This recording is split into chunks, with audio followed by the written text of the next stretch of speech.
हाँ, हेलो जी, सतनाम, जय भीम, जय गुरु रविदास जी महाराज की। देखिए, दीन दुखियों, गरीबों, मजलूमों की लड़ाई लड़ने वाले और दिन रात 24 घंटा समाज के लिए देने वाले सतगुरु रविदास महाराज जी ने ऐसे लोगों को कहा है, दीन दुखी के हेत हेत जो वारे अपने प्राण, रविदास उसी नरसूर को साचा छतरी जान। जो व्यक्ति दीन दुखियों, गरीबों, मजलूमों के लिए अपने प्राणों तक की आहुति देने के लिए तैयार खड़ा रहता हो और समाज के लिए दिन रात परिश्रम कर रहा हो, असल में वही क्षत्रिय है।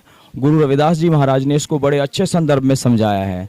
तो मैं ऐसे ही अपने पश्चिमी वेस्ट यूपी से हमारे भाई, हमारे समाज के चंद्रशेखर आजाद रावण जी के पास आज उनके दर्शनाभिलाषी लोग भीड़ यहाँ आई हुई है और प्रतिदिन यहाँ मेला लगा हुआ है, क्योंकि एक बहुत बड़ी घटना को अंजाम देने की फिराक में उन लोगों ने ऐसा जघन्य अपराध किया है।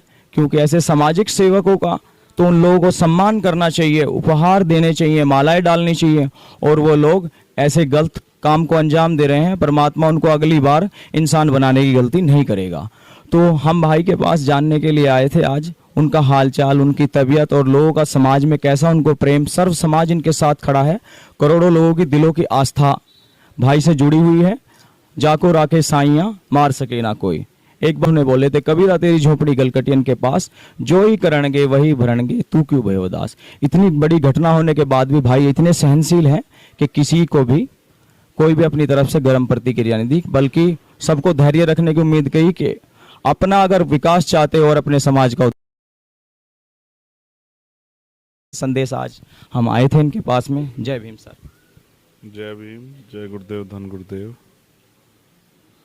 देखो, मैंने बचपन से, जब से मैंने होश संभाला, मेरे फादर, मेरा पूरा परिवार, हमारे सब बड़े,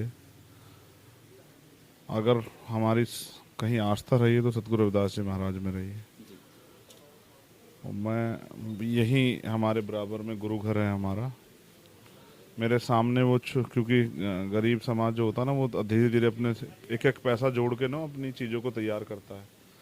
तो पहले वो खुला हुआ था, कुछ ईंटें रखी हुई थी, फिर स्थान बना, फिर उसके बाद उसको छपाया गया, फिर एक समय पे आके 2006 करीब वहाँ मूर्ति स्थापित की गई।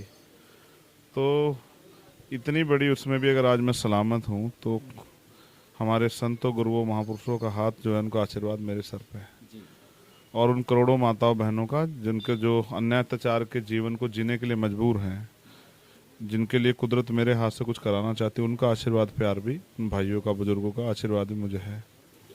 उन्होंने अपनी तरफ से कोई कमी नहीं छोड़ी।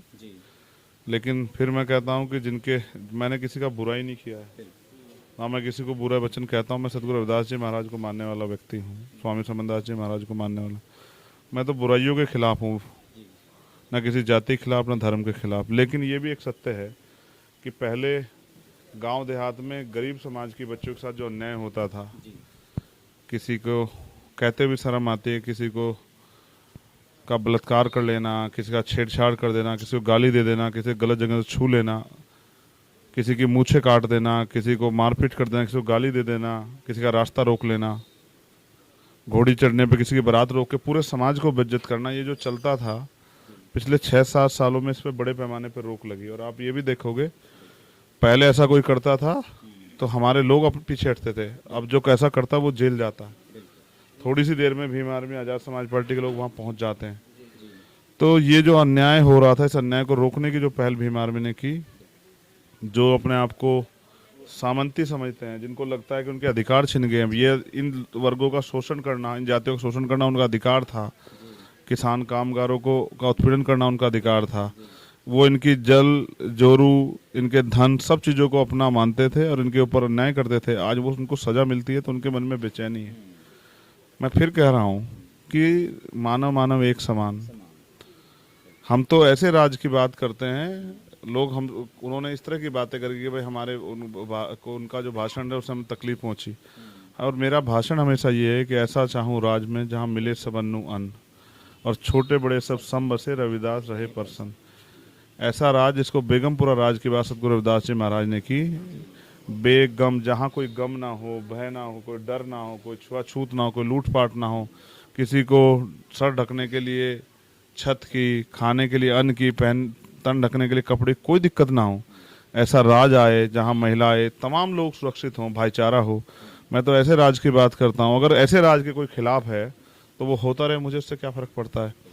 तो मेरा ये मानना है मानवतावादी बेगमपुरा राज आएगा, उसके राज को लाने के लिए उस विचारधारा को मानने वाले लोगों को कीमत चुकानी पड़ेगी। उनमें से मैं एक मैं भी हूँ, मैं भी इस मूवमेंट का सिपाही हूँ। मेरे दिल में भी इच्छा है कि सदगुरु रविदास जी महाराज का बेगमपुरा राज का सपना पूरा हो, बाबा साहब अम्बेडकर मानवर काशीराम साहब का बहुजन राज का सपना पूरा हो, और इस देश के गरीब शोषित वंचित वर्ग को रोटी कपड़ा मकान और स्वाभिमान सम्मान का जीवन मिले। और ये कोई बुरा काम नहीं है, ये तो एक अच्छा काम है, इसके तो समर्थन करना चाहिए। लेकिन कुछ लोग किन्हीं कारणों से इसका विरोध कर रहे हैं, उनको अपनी जमीन खिसकती दिख रही है। तो पहले नेताओं को वो डराते थे मुकदमों से, जेलों से, सीबीआई से, ईडी से, इनकम टैक्स से। अब मैं समझदार व्यक्ति हूँ, मैं समझता था पिछले आंदोलन में जो गलतियाँ हुई है मुझे वो करनी नहीं है, तो मैं इनसे तो नहीं डरता, ना इससे वो मेरा कुछ बिगाड़ पा रहे हैं। तो अब उनके पास एक ही हथियार है कि मेरी आवाज़ बंद करने के लिए, इस अन्याय को जो कर रहे थे, वो जो अन्याय बंद हो रहा है उसको अन्याय को दोबारा करने के लिए वो जो उनके खिलाफ आवाज़, उसको रोकने का उनके पास एक ही तरीका था, गोली। ये भी उन्होंने चला ली। उनकी 4-4, 5-5 गोलियों के जवाब में मैंने तो किसी को पलट के एक पत्ता भी नहीं चलाया, लेकिन उन्हीं की थू हो रही है। और इस गोलियों का जवाब भी मैंने शांतिप्रिय तरीके से यही हाथ जोड़ के दिया कि आप धैर्य बनाए रखें, क्योंकि जिस कुदरत ने जिंदगी दी है, जब तक उसने जिंदगी तब तक जिंदगी रहेगी। और मैं ये मानता हूँ अपनी जिंदगी को, मैं पुनर्जन्म में भरोसा नहीं करता, लेकिन मेरे लिए तो ये पुनर्जन्म जैसा ही। जितने करीब से मुझे गोली मारी गई, जिस तरीके से गोली मारी गई, मैं बिल्कुल, मुझे कहीं से कहीं तक ऐसा वो नहीं था, आभास नहीं था। ये तो जान जो है ना, ये समाज के और कुदरत के आशीर्वाद से, महापुरुषों के आशीर्वाद बची। पहले भी मैंने अपना पूरा जीवन समाज के नाम समर्पित कर रखा था, आगे भी मेरा रहेगा, और मैं तब तक लड़ता रहूंगा। मैं गोली से नहीं डरता, मैं चमार कौम में पैदा हुआ हूँ, ठीक है। मैं गोली से नहीं डरता, मैं तोप से नहीं डरता, ठीक है। मैं सिर्फ अगर किसी डरता हूँ तो बुरा करने से, बुरा कहने से। मैं चाहता इस गोली का जवाब जो है ना तत्काल ही दे देता, और मेरे लोग इस बात को जानते हैं, मेरी एक आवाज़ पे इसका जवाब मिल जाता। लेकिन मैं हिंसा का रास्ता नहीं अपनाना चाहता, मैं संविधान के जरिए लड़ूंगा और अपने संतों गुरुओं महापुरुषों की के रास्ते पे चल के बेगमपुरा जा रहा जब तक नहीं आता, तब तक हमारा संघर्ष जो है वो जारी रहेगा। अच्छा सर, एक सवाल और था आपसे। हमने सीसीटीवी का वो रिकॉर्डिंग देखा है, क्योंकि तमंचे से एक साथ में अगर आदमी फायर करता है तो एक दूसरा बुलेट अपलोड करने के लिए उसमें कुछ समय लगता है, लगभग वो 20 से 30 सेकंड लगता है, लेकिन उसमें तुरंत 3 फायर की आवाज़ आ रही, धड़ाधड़ धड़ाधड़। तो आप क्या मानते हैं, क्या वो 315 के कट्टे की कोई? लश्कर भी तुम्हारा, सरदार भी तुम्हारा, तुम झूठ को सच लिख दो, अखबार भी तुम्हारा, पुलिस भी उनकी, कागज भी उनके, कलम भी उनकी, सरकार भी उनकी, अपराधी भी उनके, सब कुछ उनका, हमारा है क्या? तो वो चाहे कुछ लिख दें, आज भी हमारी लीडरशिप उनसे मिल रही है। सब ने देखा किस तरह से हुआ, 4 गोली तो मेरी गाड़ी में लगी हुई है, और पुलिस कह रही है कि 3 गोली चलाई। और कितनी गजब की बात है, चंद्रशेखर कोई दूध पीता बच्चा है कि किसी को पता लगा कि हाँ कौन आ रहा है, चंद्रशेखर, तो चलो उसको गोली मार देते हैं। मेरे नाम से बहुत लोगों के दरवाजे बंद हो जाते थे जब मैं एट्रोसिटी के खिलाफ लड़ता था। मैंने अपने अंदर परिवर्तन इसलिए किया कि जब मैं जेल में था 16 महीने, मुझे पता लगा, एहसास हुआ कि निर्दोष होते भी आपको सरकार सत्ता की ताकत पे जेल काटना पड़ता है। बेल मिलने के बाद रासुका लग जाती है। मैंने तो ये सारी काम से दूरी बना ली। किस वजह से बनाई दूरी? जैसे सतना कसाई को सदगुरु रविदास जी महाराज ने ज्ञान दिया तो उसने उस कार्य को छोड़ दिया। जब मुझे ज्ञान प्राप्त हुआ तो मैंने जो है इस काम को छोड़ दिया कि ये काम अच्छा नहीं है। वरना सब मेरा इतिहास जानते हैं, मेरी उत्पत्ति जानते हैं कि मैंने बड़े बड़े अच्छे सूरमाओं को धूल चटा दी, जो अपने आप को सूरमा कहते थे। सूरमा वो होता है, ताकतवर होता है, जिसके साये में कोई गरीब अपने आप को सुरक्षित महसूस करे, कोई कमजोर अपने आप को सुरक्षित महसूस करे। ताकतवर वो होता है जिसके पास आके लोग न्याय की उम्मीद करे। जिस दिन जो लोगों को हिंसा का रास्ता पसंद है, एक दिन उनके भी जो है दिमाग ठीक हो जाएंगे। मेरा ये मानना है कि सदगुरु रविदास जी महाराज ने भी कहा है, अन्याय खिलाफ मेरी लड़ाई इसलिए भी कि पराधीनता पाप है, जान ले उरे मीत। पराधीनता पाप, मैं गुलामी स्वीकार नहीं करूंगा। मैं मरना पसंद करूंगा मगर मैं गुलामी स्वीकार नहीं करूंगा। और मेरे समाज के साथ अन्याय होगा, इस कमजोर समाज के समाज साथ, तो भाई फिर मैं अन्याय के खिलाफ लड़ूंगा, चाहे सामने कोई हो, कितना ताकतवर हो, कितना शक्तिशाली हो, कितनी उसके पीछे बंदूकें हो, कितनी उसके पीछे सरकार हो, कितना पैसा हो, इससे फर्क नहीं पड़ता। मैं आखिरी संदेश के तौर पे कहूंगा कि हर ताकतवर ये याद रख ले कि अब किसी गरीब को सताओगे तो पहले चंद्रशेखर आजाद का सामना करना पड़ेगा, सदगुरु रविदास जी महाराज के बेटे का। ये बात अच्छी तरह से आप जान लो। जिस भाषा में समझो उस भाषा में समझाते, लेकिन अब बुलेट का जवाब जो है ना बैलेट से देंगे। हमारे लोग भी, मेरे पीठ पे चली गोली का जो है ना, मैंने पीठ नहीं दिखाई, उन्होंने, उनका इरादा वो था, लेकिन संतों गुरु आशीर्वाद के आशीर्वाद से वो गोली का रुख भी मुड़ गया। लेकिन ये भी बात आप याद रखना कि मेरे लोग जो है ना, मेरे ऊपर चली गोली का हिसाब जो है ना, मेरे लोग वो बैलेट से देंगे। और इस जिस सरकार पे घमंड है ना, इस सरकार को भी छीन लेंगे, तुमसे याद रखना। अच्छा सर, युवाओं को क्या अपील करना चाहेंगे? सोशल मीडिया पे बड़ा गर्मजोशी चला हुआ है मामला, क्या संदेश देना चाहेंगे? मैं उनसे अपील करूंगा कि वो धैर्य बनाए रखें। ये एक तरह का ना षड्यंत्र है। आपको जाना है देहरादून और रास्ता ये जा रहा है और आप इधर से जाने लग जाओ, या बीच में आपके रास्ते में कोई अवरोधक लगा दिया जाए। मैं पहला व्यक्ति थोड़ा ही हूँ। सही बात। हमारे संतों गुरुओं महापुरुषों जब जब अन्याय के खिलाफ आवाज उठाई, अंधविश्वास पाखंडवाद के खिलाफ आवाज उठाई, उनको रोकने के लिए तमाम तक, क्या सदगुरु रविदास जी महाराज को जेल में नहीं डाला गया? क्या उनको नहीं डराया गया कि आपकी हत्या कर देंगे? तो वो डरे? जब वो नहीं डरे तो उनका खून क्यों डरे? उनके बच्चे हैं। हमारे बाबा साहब अम्बेडकर ने अपने 4 बच्चे कुर्बान किए हैं। क्या बाबू जगजीवन राम ने अन्याय नहीं सहा? जब उनका नंबर आया, उनके साथ किस तरह का धोखा छल किया गया कि उनके बेटे को ढाल बना के उनसे ताजपोशी छीन ली गई। तो मैं सिर्फ ये बता रहा हूँ, मैं संदेश के तौर पे कहना चाहता हूँ कि हमारे संतों गुरुओं महापुरुषों ने हमेशा प्रेम का रास्ता दिखाया और उन्होंने जोड़ने का रास्ता दिखाया है।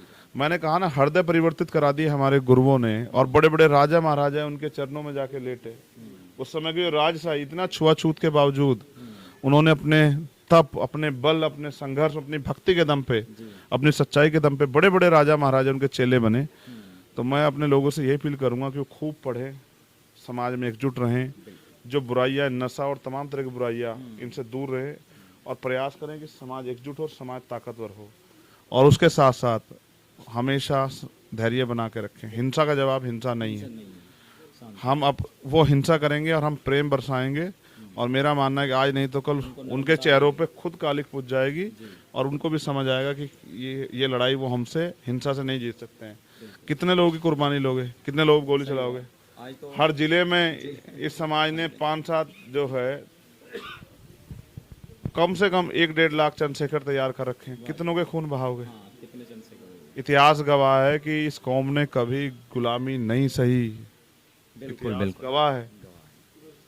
राज, इतिहास पढ़ोगे तो हमने राज किया चौरवंश ने यहाँ, हम पे राज सत्ता रही यहाँ, और हमारा ही ऐसा राज था जिस राज में जहाँ दुनिया में हमारा सम्मान था, जहाँ चाहे वो सम्राट चंद्रगुप्त मौर्य जी का हो या सम्राट अशोक का हो, ये जो हमारा राज व्यवस्था, इसी में सब कुछ सुशासन अच्छा था। आज का क्या सुशासन है? जब मेरे जैसे व्यक्ति पे गोली चल सकती तो आम आदमी सुरक्षित है क्या? आप सोच सकते हैं उनको कैसे एक्सीडेंट करके। सर, आप अंत में एक शब्द की परिभाषित करें, उसको व्याख्या करें। आप एक शब्द बोलते हैं, संघर्षों के साए में घनघोर जवानी पलती है, इतिहास उधर मुड़ जाता है जिस ओर जवानी चलती है। देखो, जवानी जो है ना, वो पानी और वायु दोनों के वेग से ज़्यादा ताकतवर है। तो जवानी में इतना जोश होता है कि मेरे फादर कहते थे कि जवान ऐसा होता है कि बंजर भूमि में पैर मार के पानी निकाल दे। तो मैं इस जवानी को इसलिए एक डायरेक्शन करना चाहता हूँ, मेरे कंधों पर जिम्मेदारी है कि इस देश में कमज़ोर शोषित वर्ग के लोगों का राज आए। जैसे साहब काशीराम ने बहुजन समाज में जन्मे एक उद्योगपति को और एक रिक्शा चलाने वाले को भी मानसिक रूप से ऐसा तैयार कर दिया कि वो अपने राज के लिए लड़ने लगा। उनके जाने के बाद ये राज की सोच हमारी खत्म होगी और हमारा हाथ फैल गया है। हाथ फैलने वाला समाज कभी शासक नहीं बन सकता है। इसलिए हमें देने वाला बनना से हमारी नीयत होनी चाहिए और हमें अपने संतों गुरु महापुरुषों की इज्जत करनी चाहिए, उनके विचार पे चलना चाहिए। इसलिए मैं इस बात को बहुत जिम्मेदारी से कह रहा हूँ। आज नहीं तो कल लोगों को इस बात के साथ खड़ा होना पड़ेगा कि बेगमपुरा राज कोई दूसरा व्यक्ति नहीं लाएगा। तो देखिए, आप चमार बुलेटिन टीम की तरफ से भी भाई के लिए अरदास करते हैं कि ऐसे ही मंगल रहे, और भाई सभी अपना समाज में थोड़ा थोड़ा समय दें और भीम आर्मी को सपोर्ट करें, क्योंकि ये समाज के लिए ये एक पहला संगठन है भारत में जो सभी के दुखी, दीन दुखी और दरिद्र लोगों की पीड़ा को सुनता है और उनके रात दिन 24 घंटे उनके समाज में खड़ा रहता है। तो भाई चंद्रशेखर जी के साथ में आज हम पहुँचे थे। आप सभी का धन्यवाद। बहुत